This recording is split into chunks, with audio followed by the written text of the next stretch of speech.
Are you listening? Damn.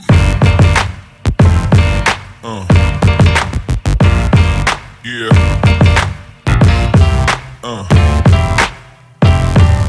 Welcome everybody to another episode of Bus Talks. Woo! I'm Kristine Drummond, your host, and my co-host is Joel Lord, and we're so excited about today's topic because it's all about concentration. Now, before you turn off the podcast because you like concentration, what do I need to learn about that? You will be blown away by the content that we give you today. And I was really surprised, we were just talking off air, by how many notes we took on this chapter of concentration.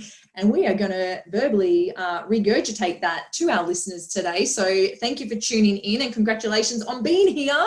And you know what our fee is. If you're a regular listening to our podcast, or if you're brand new, the only fee to listening to this is to share this information, share this podcast. We want to go all the way to the top 10, and we need your help to do that. So if you're loving this content that we literally just learn and we invest in ourselves, and then we want to make it accessible to everybody. The information that we have poured thousands and thousands of dollars in, we now want to give that to the greater population. And as I said, make it accessible no matter where you are on your journey. So Joel, today's topic, concentration. I really love this one. I've got so many notes on this. But I wanted to start with something that the author mentions, and it's that there's two important laws that enter into the act of concentrating the mind of a given desire. And one is the law of autosuggestion, and the other is the law of habit. So you've heard us talk about autosuggestion quite a lot, and that's really reaffirming what it is that your vision and what it is that you want to achieve. And then that second one, the law of habit. There is a great book out there. Is it Stephen Covey's book, 7 Habits of Highly Effective People? Is that what the book's called? Joel's saying yes, so I must be right there. I hardly ever remember titles, so pat on the back to me. That is such an incredible book as well, and such an amazing resource, because it is the daily habits that set you up for success. It's those daily rituals. If you can habitualize some of these things that the successful people that have gone before you have done, like I don't know any multi 6 or 7 figure earners that are not early risers. And that's one of the habits that I see time and time again is getting up early. What do they say? The early bird gets the worm. So really having and instilling these amazing daily rituals. And that's just one of them, rising early. So you get a couple of hours done in the peace and quiet of the morning before the rest of the household wakes up.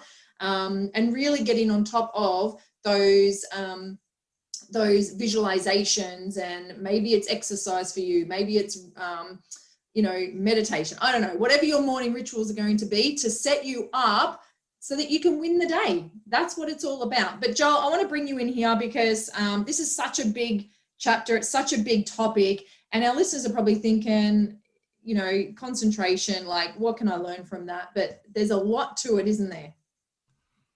There really, really is. And I just see with the influencers out there, the ones that have, the influencers that have actually done the stuff and had the success, the ones that are the real deal. Like I was on a call with Ed Milet and Andy Priscilla this morning, and this is what they were talking about. They were talking about, the ability to focus on the big picture, like the big definite chief aim, to be really going after it and really just like learn to create habits around how to get that, and to block out, not get into the habit of listening to the negative Nancy's, like not get into the habit of pretending that you're something that you're not, and all those kind of things. And, you have a look at Ed, you can read his book. He has his daily rituals in his, how he lives his life and how he's done it. And,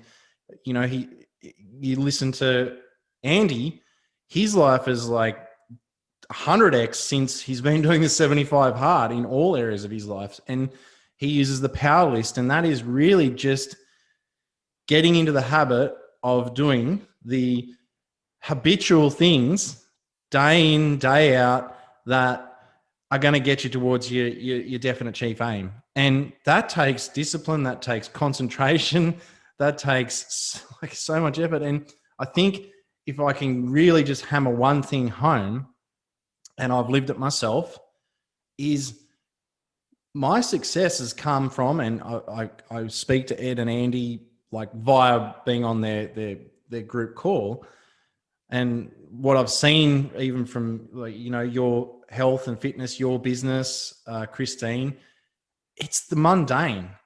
It's being able to show up every day and do the boring shit and understand that it's not all flashy and it's not all rainbows and sunshine. It's not always fun. Like I was listening to Andy on his podcast yesterday. He's like, none of these big winners, none of these.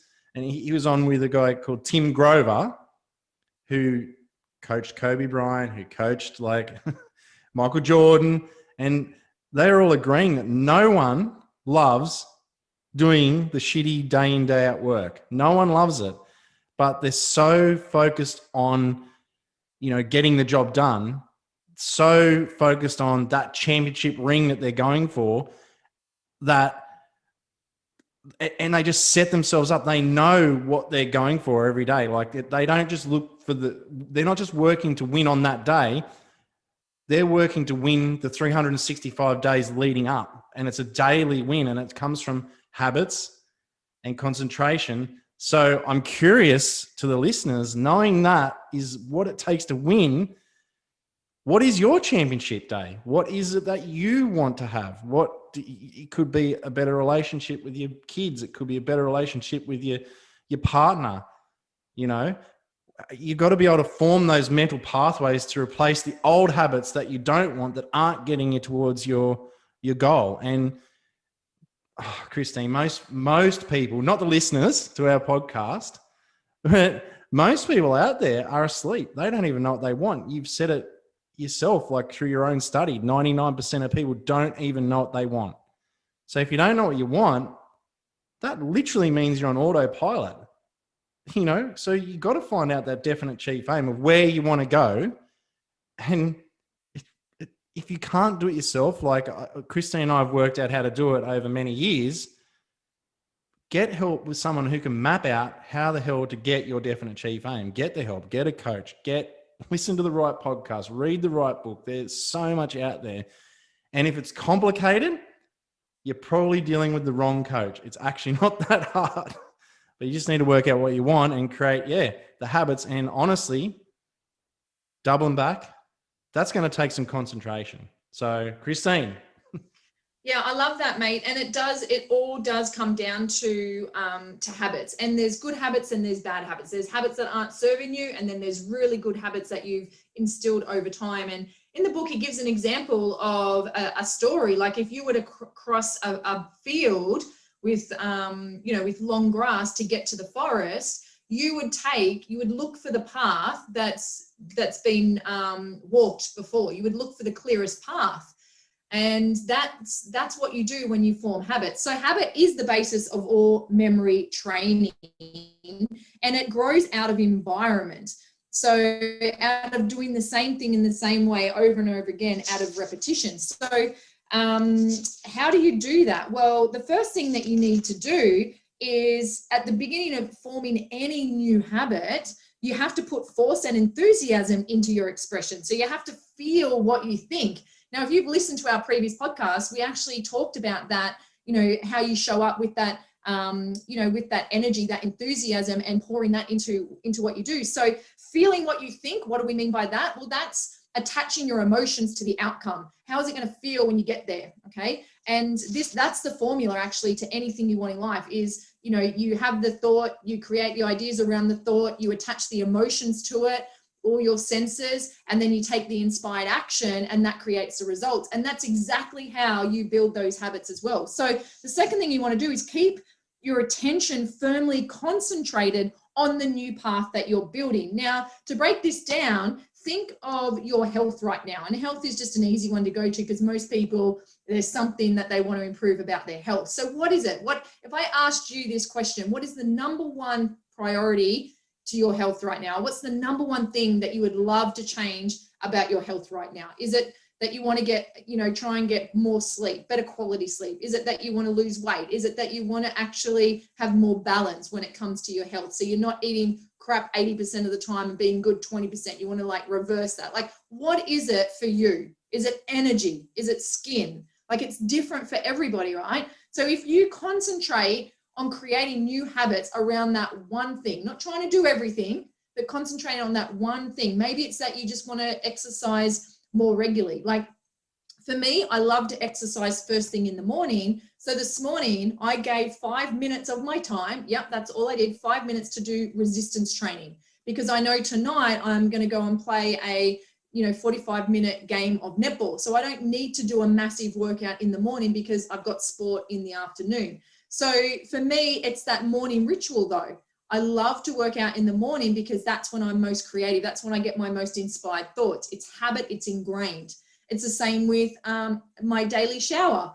I start with it warm and then it gets flicked to icy cold, and it wakes up my nervous system. It acts like a massive big energy hit for me. I don't I'm not reaching for a coffee when I first get up. That cold shower is enough, and it's habit, it's ingrained. I don't feel the same if I don't have that cold shower anymore. So this is about, instilling those habits. It hasn't happened overnight. It's doing the same thing every single day. Now, do I love having that cold shower? In the beginning, no way. I hated it.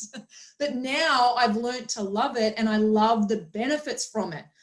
So then the third thing is you have to travel over your newly made path as often as possible. So again, getting back to the fitness thing, you can't just go, okay, I want to exercise every single morning, and then you get to day 3 and you're like, oh, I'm just going to have this day off though, and I'll get back into it tomorrow. If your aim is to do something, some kind of movement every single day, you have to travel that path over and over and over again.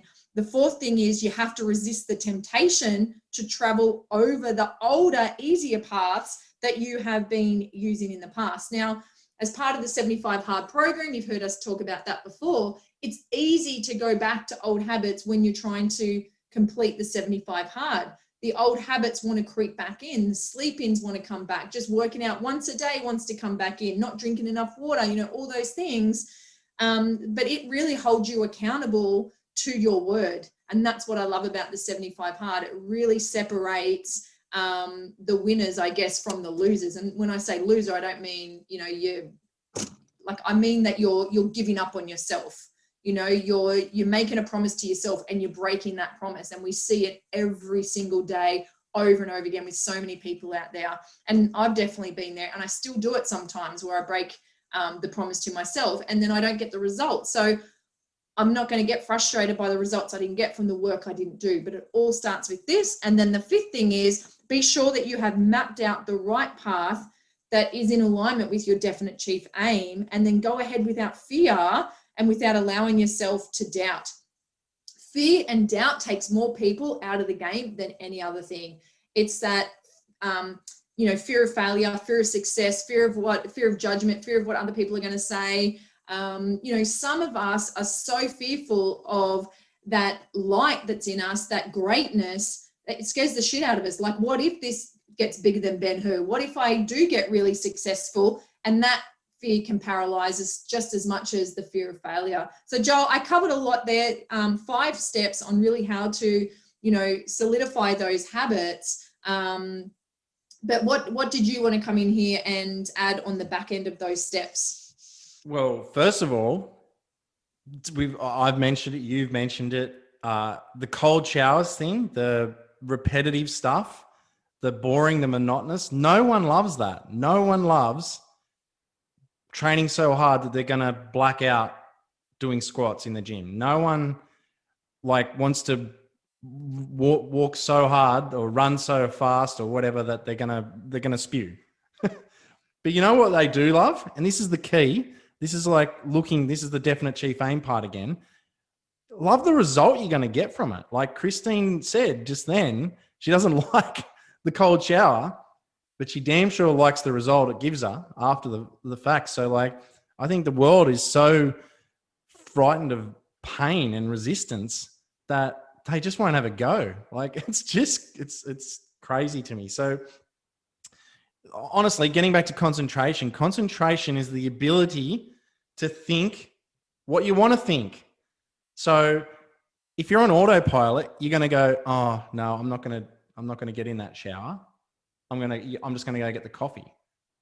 But Kristine takes control of her mind with obviously concentration, and she understands her mind is a tool for her to get what she wants, not just something to be in total habit. Like it's some crazy amount, like 70, we have like 95,000 thoughts a day or something like that. And 90% of them are exactly the same as the ones that we had yesterday.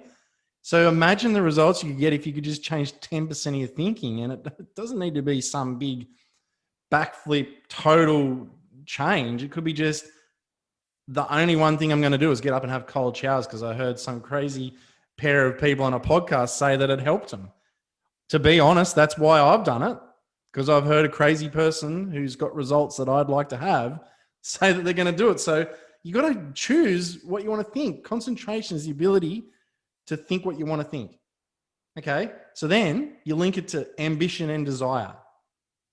So you concentrate on your ambition and desire. So write it down. Write down your definite chief aim. Become obsessed with it. Have the guts. Like, I'd like to own a jet one day, a plane, you know? So I'm filling my mind with that kind of stuff, and it's making me excited, and it's giving me the courage to do a business venture that is bigger than I've ever done before, scaring the crap out of me, but it's still giving me courage because I'm like, it's like the cold shower, right? If I don't be careful, I will get literal, not literal cold feet, but figurative cold feet or whatever it is, and I'll pull out of the deal because I'm comfortable where I'm at. But if I want the big life and focus on the big life that we can have, the big impact, the things that I can do, the checks I can write out to charities, the people that the connections I can have, the kind of experiences we can have, like I'm focusing on that, then that gives me the courage to do the business, to step up and say, I think differently, to be able to build a shield for the negfurts that are going to come, the criticisms that are going to come. Like, I've already had them. You know, I'm very careful about who I tell what the deal is. And most people are going, you're crazy, but if there's someone that can do it, it'll be you. And that's good. So that's a sign that I got the right people around, but I'm still, whatever, and I've had very intelligent people say that they don't do the deal. And I'm like, well, I'm still concentrating on the big thing. You know what I mean? So I'm going for it. So write down that definite chief aim. Have ambition and desire with it. Put that positive energy towards it. If you're feeling like constricted when you're thinking about your definite chief aim, then you're probably concentrating on the wrong thing, because if you can get that part right, that's how you create magic. That's how you create things that's how you be a visionary, Kristine. That's how you be instead of an observer and only dealing with what's in front of you. Like, and that's boring and stinky and gross. And, you know, sometimes you got to believe that the treasure's out there and believe that it's going to be worth it when you get it, because you want more than a Lego. If people that are seeing me on camera, I've got a Lego jet. I literally have a Lego plane on my bookshelf. That's how crazy I am about this stuff. So organize the vibration of your mind with that of the ether so you can access the knowledge you need to get what you want. It's all there.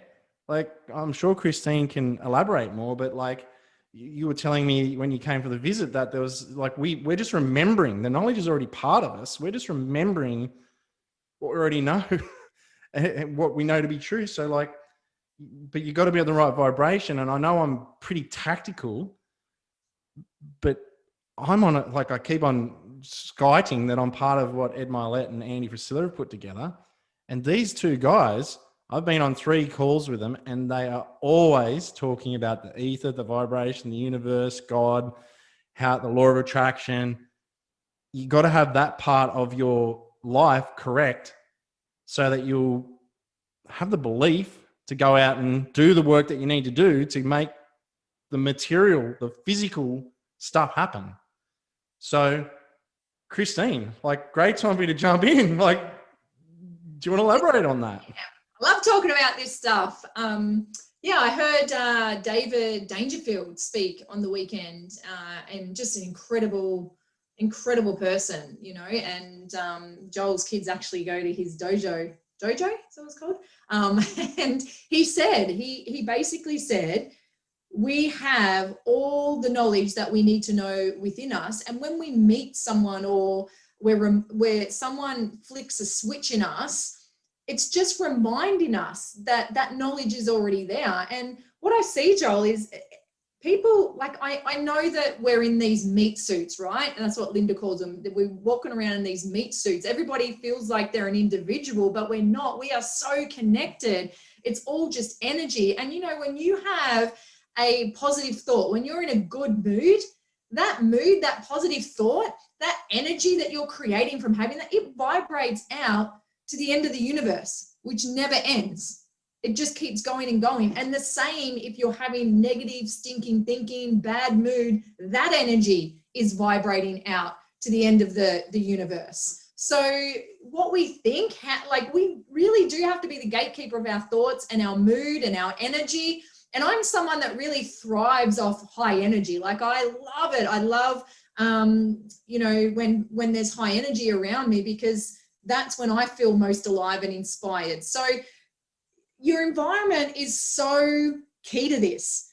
And your environment, don't just think of your house or your work environment. Your environment is so much more than that. And what you want to do is, and this is one of the steps in here, is create in your own mind an exact, clear, well-rounded picture of the environment in which you believe you could best attain your definite chief aim, and then concentrate your mind upon this picture until you transform it into reality. But as we said at the start of the call, like, not many people out there know what their definite chief aim is in life. And we've spoken about that on a previous podcast, our podcast where we spoke about definite chief aim. We gave you ideas on how to go out there and uncover what that definite chief aim is. And Joel and I, we're in our 40s. Like, we're in the prime of our lives. The next decade, 10 to 15 years, is when most people should be thriving. It's when you should be really hitting your straps in regards to your wealth, your success, your career, your relationships. Like, people should be on cloud 9 right now. But if you're a listener and you're 40 plus and you're feeling stuck, you're feeling frustrated, you're feeling like you're on the tarmac and you're just going round and round, and you're just sick of the same thing and the same results, your family are probably sick of the same thing as well. They're sick of seeing you go round and round. Your mates, your colleagues, your mentors, they're all sick of the same thing. So it's up to you to change the environment, to change your focus, to redirect it, because distraction is everywhere.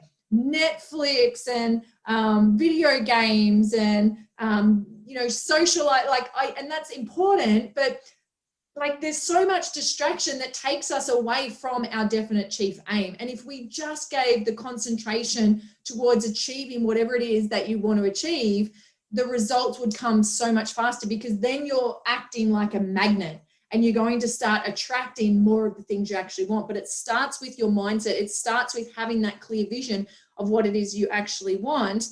And then you should select your most intimate daily associates, those who are in sympathy with your aims and ideals, especially those that represent your definite chief aim. So surrounding yourself with people with the same mental attitude, people who inspire you, people with the same level of enthusiasm, the same level of self-confidence, determination, and ambition. Go and find those people. Have a think right now. Who are the people that are around you every day? Are they lighting you up? Are they serving you? Are they raising you up? Are they going, yeah, absolutely, you can achieve that? Or are they holding you back? Maybe your environment needs to change with the people that you're hanging around. And then it comes down to the clothes that you wear as well. So the clothes that you wear influence you as well. Therefore, they constitute part of your environment. So soiled or shabby clothes depress you and lower your self-confidence, whereas clean clothes with appropriate style have the opposite effect. They give you the confidence, they put you in a better mood, and you're more likely to be enthusiastically going out there every day with the energy you need to vibrationally match those goals that Joel spoke about. So even your workplace, your desk, your environment, is it an inspiring space? You can turn the most dull rooms or desks into the most inspiring. Put a Lego plane in You there. have Lego and Goku. I don't even know who that is. Who and is Halo, that? like cartoons, like video games, like all the stuff that I shouldn't care about. But like, yeah, it's funny. And I know I've jumped in, but I think I'd love to hear what you think about this, because I wrote this specifically down from the book, and it's exactly what you're talking about. It's like, we must not sow the wrong kind of seed. We are sowing seed all the time, but most do it unconsciously. Haphazard sowing brings haphazard crops. What do you reckon? I'm just throwing it back to you. No, totally. Like, that's it. And it's sometimes you can get stuck in life. Sometimes you can be broke. You can be on your bare ass eating 2-minute noodles like I was. And it's hard, right? We get it. We've been there. Joel, he had to go and work at the tip for a while. Like, I was living on 2-minute noodles and mashed potato sandwiches because that's all I could afford. So we have absolutely been there, and we understand how hard it is to get your mindset to a different place, to focus, to redirect, to pick yourself up, to turn up every day enthusiastically. But that's just an ends to a mean. That's not going to last. So if you're feeling stuck, if you're feeling broke, if you're feeling not aligned with yourself, not living in your values, really lost, uninspired, then the only person that can change that is you. You have to stop waiting for someone else to come along and save you. You have to stop waiting for the sign. This is the fucking sign. Like we've said it before in other podcasts, we are here to wake you up and shake you up, to challenge your thought process, to re-inspire you, to reignite that spark that lays within all of us, and to get you to know that we've been there. And it sucks when you feel like that. We know. But you've got to do the work. You've got to get out in nature. You've got to go and ask God, the universe, source, whatever you believe in, to like, what is it? Like, tap into that and ask for the answers, and they will come through you when you're ready to receive them. But when you're living a life of scarcity and fear and doubt, it's so hard to hear the messages from the higher self, the higher whatever you believe in. It's so hard to get those messages to come through us because we're stuck in that stinking thinking. So here's the magic. And he actually says it in here, the magic key to success. Do you want it? I'm not hearing very much enthusiasm. Absolutely. Hey, I'll cheer for everyone. This is it. What is the magic key? Concentration. That's it. Concentration. It doesn't get more complicated or difficult than that. It's directing your focus. It's building those habits. Concentration, in the sense in which it is here used, means the ability through fixed habit and practice to keep your mind on one subject until you have thoroughly familiarized yourself with the subject and mastered it. It means the ability to control your attention and focus on a given problem until you have solved it. It means complete self-mastery. How many of us, me included, and you've heard this before, I am very highly variety driven, and then Joel slaps me and says, hey, just focus on one thing. Come on, pull it back in. But we have to focus on one thing until we master it. So many of us are looking for that next shiny object. We're moving on before we've actually accomplished and achieved what it is that we want with the first thing. So pull it back in, guys. The magic key, the key to all success is concentration, knowing what you want, building the habits around it, not being put off by other people's thoughts and opinions and shitty beliefs. So many people are carrying around other people's beliefs. It drives me crazy. Don't you want to have a well-rounded, open mind where you're just constantly being receiving information? You get to cipher through it. What makes sense for me? What feels right? What's my truth? And if you're a parent out there, like, how are we raising our kids? I am constantly saying to my kids, I don't want you to take on my beliefs. I want you to form your own. That's why we talk about all different religions in our household. I want them to choose what spiritual path they want to choose. And I know I'm going off topic here, Joel, but I'm just so passionate about this because we need to be more open-minded in this day and age. We do. So I know you're passionate about this too. Fill us in. Absolutely. Like my thing is, and Ed went crazy about this today. It's really put it in my mind. Like, and I've heard it from other people in our other companies. Like, do you believe you can achieve your definite chief aim, like your big mission, within the next 20 years? And I believe anything's possible, right? And I love the thought of like having that big goal and then working out how can I get that 20-year goal and make it happen in a year. I think that's great thinking. The other side of the coin is if you think you can get your goal, first of all, on your own and within 20 years, I don't think you're thinking big enough. I don't think you're thinking impact. I don't think you're thinking world level. I think you might be trapped in small thinking. And small thinking is where small minds hang out. And if that's what you're thinking, you're going to get small results. So think big. Go for that definite chief aim. Think crazy. What were you thinking when you were 7 years old? When you were like a kid where you believed everything was possible before you went, like crazy. And like the other thing is like Elon Musk, he's working on his goal. He really is great at segregating his day out. He works on his mission from the time he opens his eyes to the time he closes his eyes. Like if you're working a job, it's not your mission or whatever.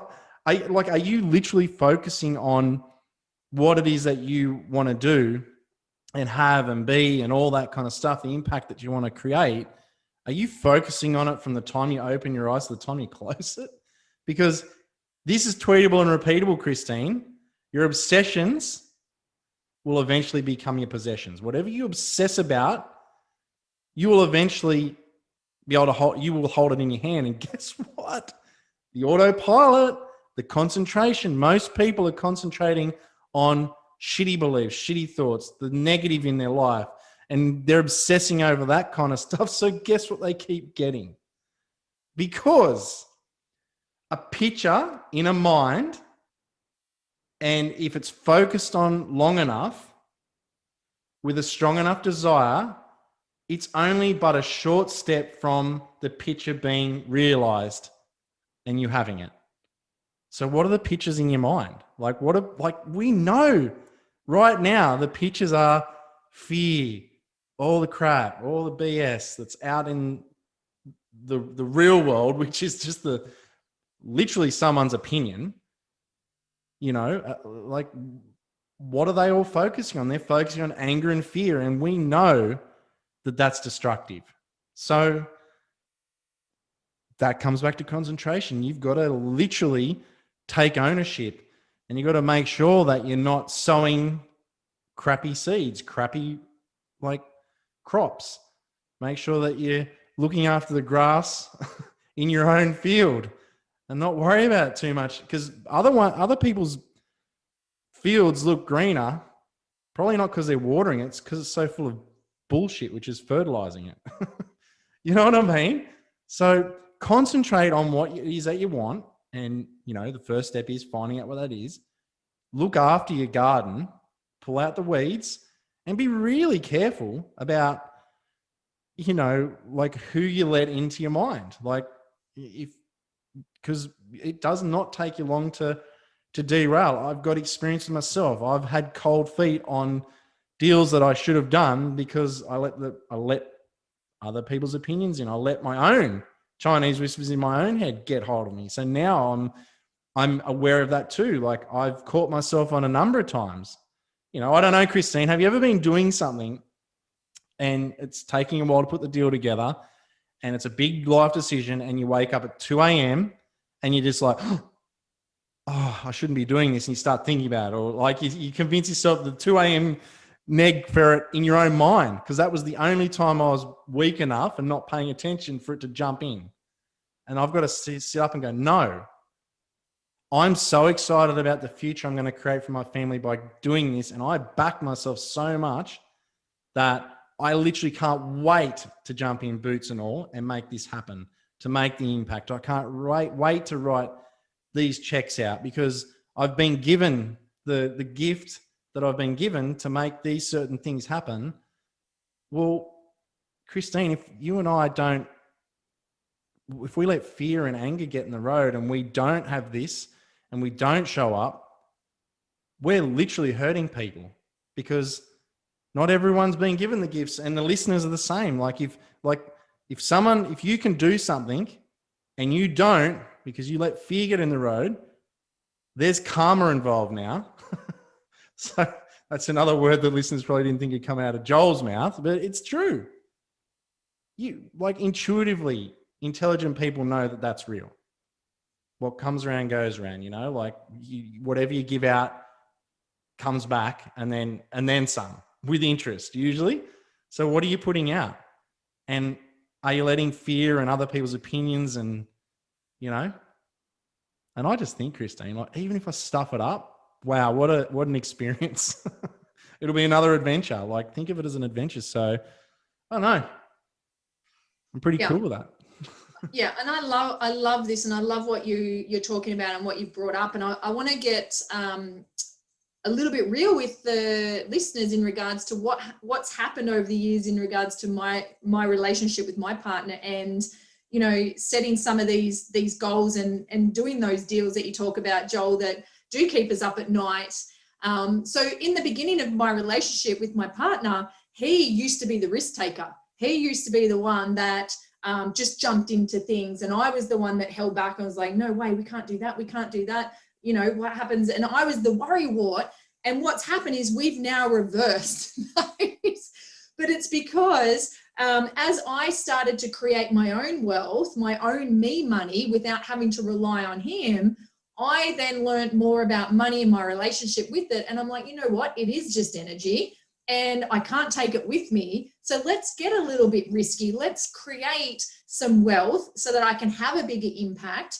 And now he's kind of the cautious one and the one that is kind of like, I think we need to pull this back in, or I don't know if that's the right strategy. But what I do now, and this is a message to all the ladies out there, because I come across a lot of women, Joel, who get an allowance basically from their husband. They're fully financially reliant on their husbands, and they get an amount that they're allowed to spend each week, and that has to cover groceries and clothing and sport for the kids and school fees and things like that.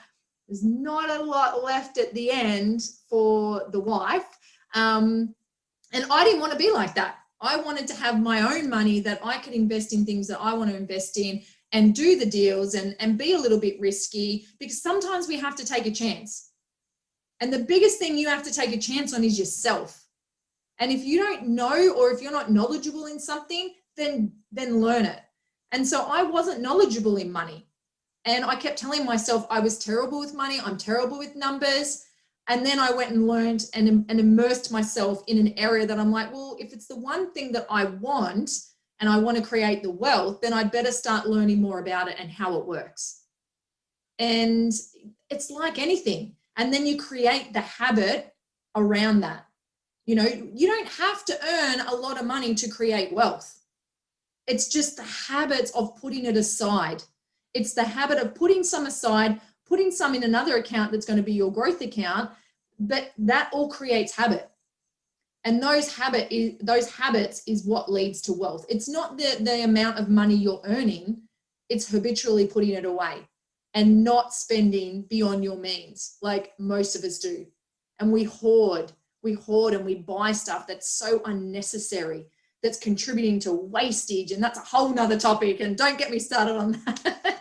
But I want to talk about people for a second, Joel, because there's undoubtedly, like you would have noticed, that there's people that you're influenced by that just by their presence, their optimism, their enthusiasm, they seem to stimulate something in you. They seem to stimulate something in your own mind, and take you to a level of greater action.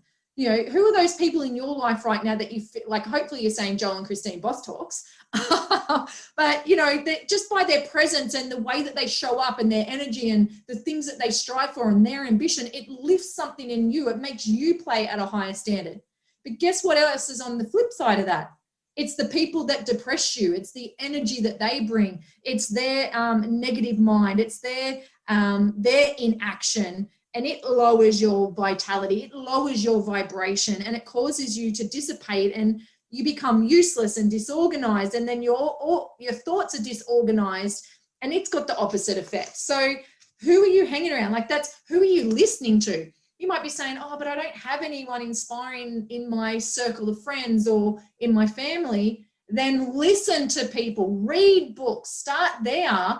And through reading and hanging out, podcast is a great example. Just by being inspired by something that someone says on a podcast is enough for you to raise that next level of vibration. And then when you do that, by flooding your mind and fueling your mind with different thoughts and more creativity and you know, having that spirit of harmony, I guess, you are then going to help the people around you to lift theirs. They're going to notice a shift in you, and that's going to be inspiring. And then you get to create the ripple effects for the people that you hang around. And then hopefully we have this beautiful impact where everybody is constantly raising their own standards. They're changing their lives. They're having more positive thoughts just because we chose to show up differently in the world. Now, Joel and I, we could totally sit back, be depressed, you know, have negative thoughts and stay at home and not interact with people.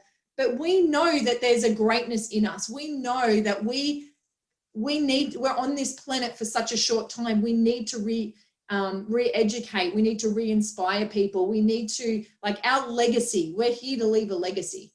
And that's what gets us out of bed every day, is the legacy and the change that we can instill in other people, that we can inspire in other people. So concentration is all about self-mastery. It's all about controlling your attention, but you need to know where you want to put that. So memorizing your definite chief aim. I've got mine on my wall. It's 4 pages long. Oh my gosh. And I read that. It takes me around 7 to 8 minutes to read that in the morning. And then I've got a beautiful self-confident poem that I read after that.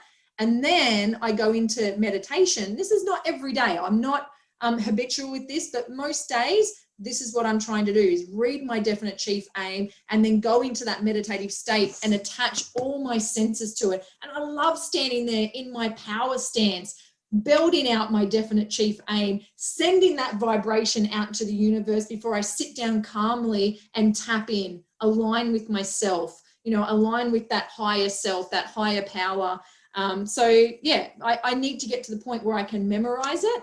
I can memorize the main points, but the whole 4 pages, not quite there yet.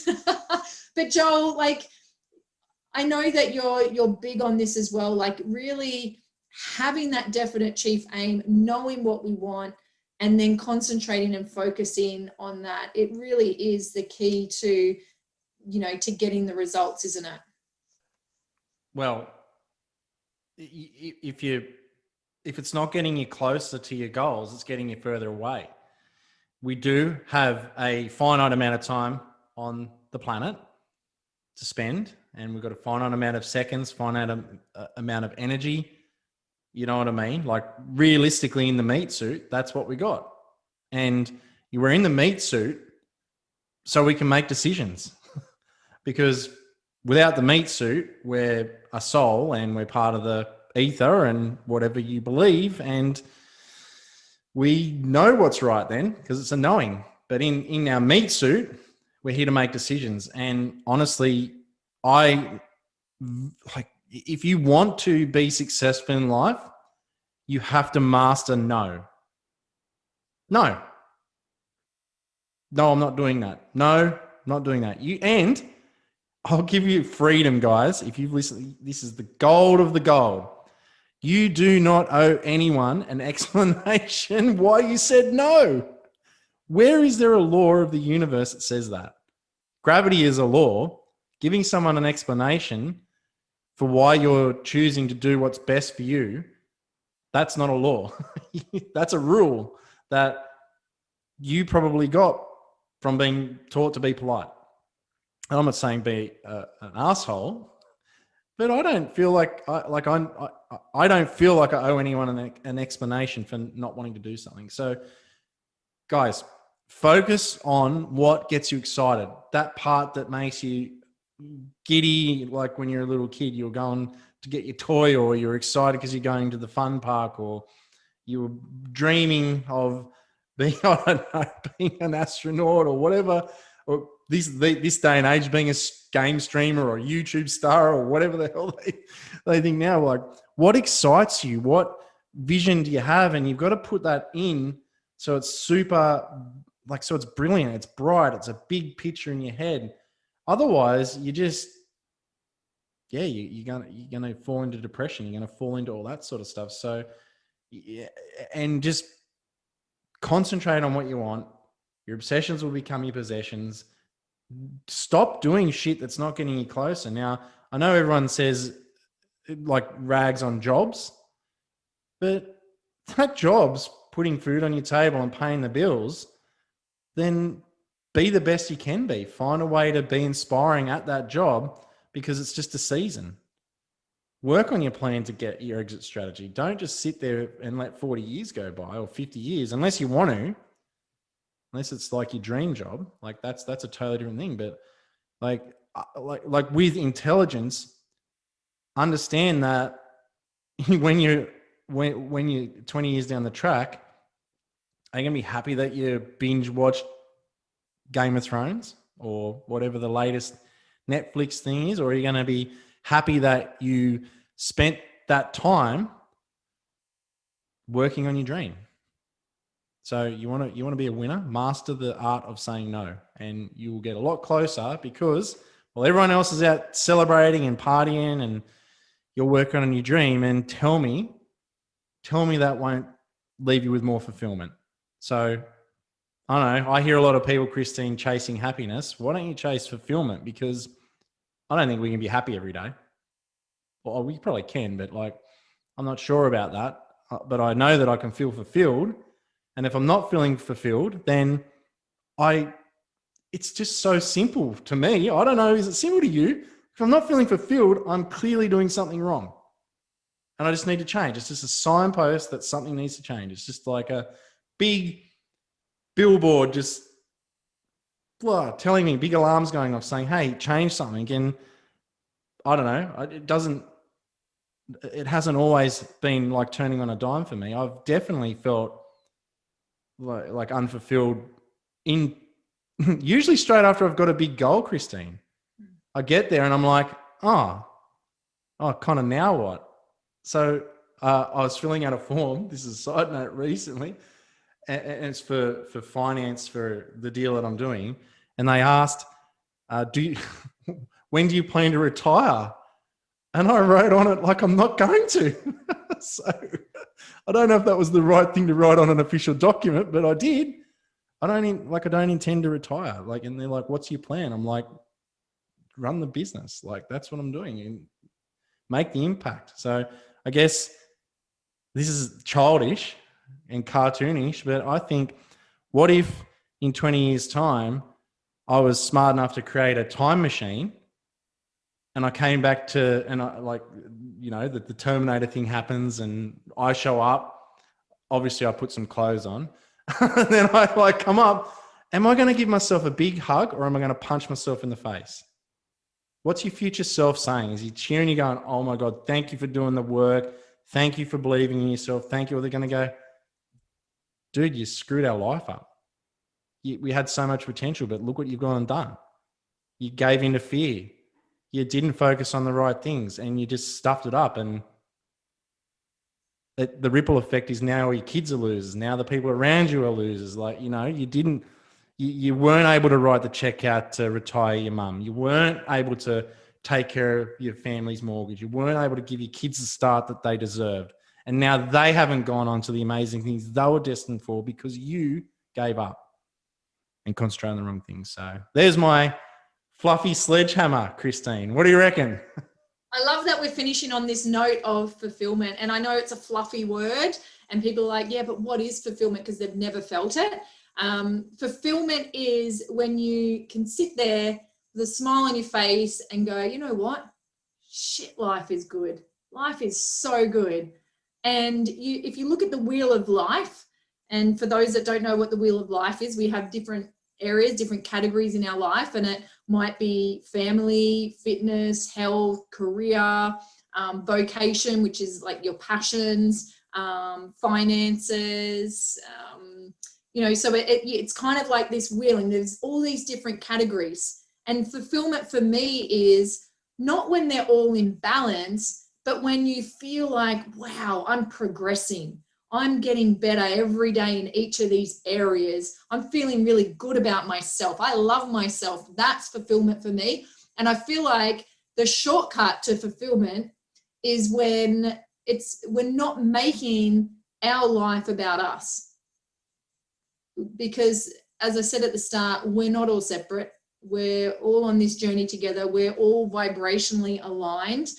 And the shortcut to fulfillment is when you're making a difference in the lives or the life of somebody else. That's where I see people feeling really fulfilled, because now they feel like, wow, I'm doing something purposeful. I'm doing something important. And when you're doing something important for somebody else, your problems, your doubt, your fear, it just kind of dissipates. Is that the word I'm looking for? It goes away. So if you're not feeling fulfilled, go out there. Where can you serve somebody? Where can you show up and help somebody? Maybe it's a volunteer position. Where can you volunteer in your town, your community? Where can you go and do a random act of kindness that is totally left field and unexpected? Where can you show up for someone without attaching to the outcome or wanting something in return? That's fulfillment for me. And it's, you guys really have to practice more self-love as well. Like, are you loving yourself wholeheartedly? For the good, the bad, the ugly, the messy, the chaotic, everything. Like, love yourself for who you are and for who you're going to be and the journey that you're on. And comparison, we spoke a little bit about that earlier. Please don't compare to yourself, to your past self. It is what it is. You are where you are, and just put your blinkers on and just stay focused on what it is that you want in life. And we really do, don't we, Joel? We really wish that our listeners, you can sit there and say, gee, life is good. I am feeling fulfilled. I'm feeling loved. I am love. And you can go out there and, honestly, what was my motto this morning? Lead with love. That's what I wrote down this morning. That was my intention. I'm going to lead with love today. And that's our wish for everybody. So am I closing it out here, Joel? I would say so. Well, thank you everyone for listening to another awesome Boss Talks podcast. We look forward to sharing. I think we're up to chapter 12 next week. And that chapter, just so you guys can start getting excited now, is all about cooperation, which is another lesson, another law of success. So thanks again, and we will see you on the next podcast. Damn.